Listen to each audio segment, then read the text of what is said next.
I feel like a lot of the folks that are driving this market uptrend are the folks that are in the market because they are seeing all-time highs.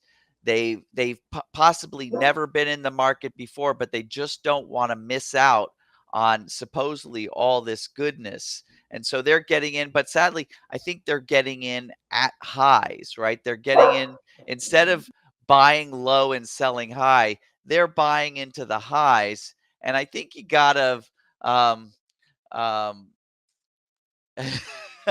I think you've gotta be a little bit, careful when you let those people move the markets, and I really especially I talked to 2 market movers. Market movers are like hedge fund, pension fund, mutual fund. I talked to a pension fund manager this week, and I talked to a hedge fund manager this week, and I feel like they're watching, all this money come into the market out of fear, and they're just waiting for any sort of moment to take those profits and, drop the market. And, we were talking about the Fed president and their speech that happened this morning.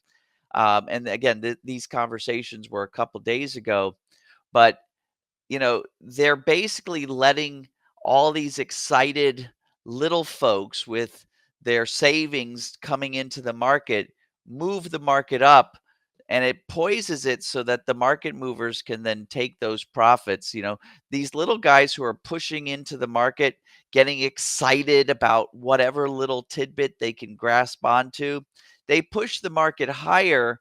And the pension fund and the hedge fund traders are like, "Great, you've just ballooned my portfolio further."